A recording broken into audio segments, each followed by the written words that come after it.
so far away that you could barely see the house, and just enjoying God's creation. So growing up in that sort of environment, I didn't really have a lot of distractions, and my parents encouraged me to read at an early age. So when I was a child, I just read everything that I could get my hands on. And since there were no kids my age in the neighborhood, I spent most of my time either reading or talking to older adults. So when I went to school, I was a little bit ahead of the curve in some ways, and a little behind the curve in others. And I had a good school experience going all the way up. When I got in high school, I got more serious about religion and things.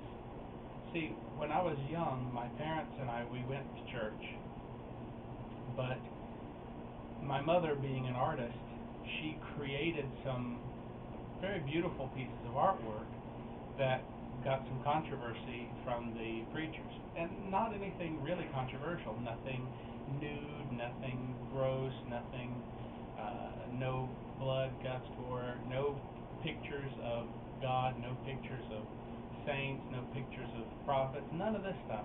It's just that her idea was a little revolutionary, and it would take too long to really explain. But because of this, she was actually kicked out of church. And I had a hard time dealing with that at the age of 8, seeing your mother being forced to leave a church by a preacher because of painting that she had done. And then when I was a little younger, I started going back to church. As I said, I read a lot when I was a kid.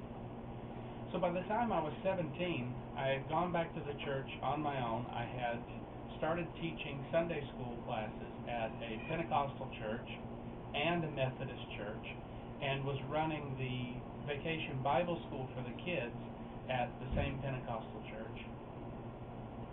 And then my parents got interested in Christianity again, so we all decided to go look at another church. I went to a sect called the Moravians, which is a Protestant church that broke away from Catholicism before the Lutheran Reformation. And they have very conservative values, very nice way of explaining things, but again, some of the same problems came up. Not interaction problems, but problems with really how things work in Christianity. Serious problems, questions that I always had that I never got answers for. You know, the interesting thing is that when I would go and ask preachers questions about things in Islam, or things in Christianity before I converted to Islam, for example, I would go to the preacher and I'd say, I don't understand this. Jesus is praying in the Garden of Gethsemane, and Jesus is saying, please, God, don't let me die. Paraphrasing. And my question to the preacher was, Jesus is supposed to be God, right? He said, yes, of course Jesus is God. I said, if Jesus is God, why is he praying to himself? If Jesus is God, why can't he just do what he wants done? Why is he having to ask someone else? That really bothered me. So I just kind of had to leave it at that. Some other things about the Pentecostal church when I was going there is I don't know how the Pentecostals here are, but in the States they have things called speaking in tongues, or what they call laughing in the spirit, all this kind of stuff. And I hate to be rude, but the reality is it's just a bunch of superficial mumbo-jumbo. Because I would see people doing this, and I would think, these people have got to be faking it.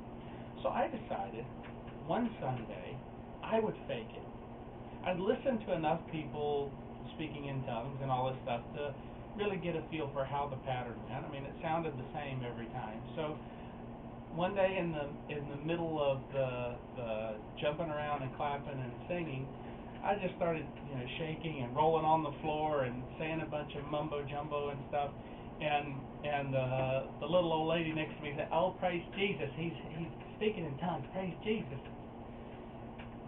So for me, it just kind of confirmed. Okay, so this is a bunch of superficial junk. This isn't God. This isn't religion. This is just a bunch of craziness.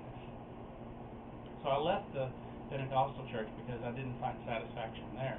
I didn't find real information. I didn't get answers. Well, when I went to leave, I went to talk to the preacher, and I said, I want to just tell everyone that I'm not leaving because I just like the people. I'm actually leaving because my parents have decided to go back to church over here, to this Moravian church, and I want to go be with them. And the reason I wanted to do that is because I had taught Sunday school there. I had taught the Bible school there. And the preacher looked at me and he says, I'm not going to let you do that because I got the best thing in the world going on right here, and I'm not going to let you do anything to mess it up for me. So that was the final nail in the coffin, so to speak. I knew this one couldn't be religion because it was all about self. It was all about me, not about God. So again, continuing on my search. When I was 19, I had a very complicated series of events, and I'm not going to relate them here because it's private and it would take a lot of time. But in the end of it, the Christians that I had relied on, the people that had told me that they were my family in Christ, the people that had told me that I could always depend on them, all that, they really literally abandoned me and just really left me feeling rotten. So that, combined with all of the doubts that I had, combined with all of the confusion, combined with all of the really messed up things, to be quite frank about it, that come across in the Bible, and so many places where the Bible contradicts itself, I started falling out of faith with Christianity. I need to back up for a second. When I was 18 and I went to North Carolina State University, I went to study under the engineering program with a minor in religion, and I took coursework in Old Testament and New Testament and in biblical scholarship because one of the things I wanted to do was I wanted to really increase my knowledge in the Bible so that I could become a preacher.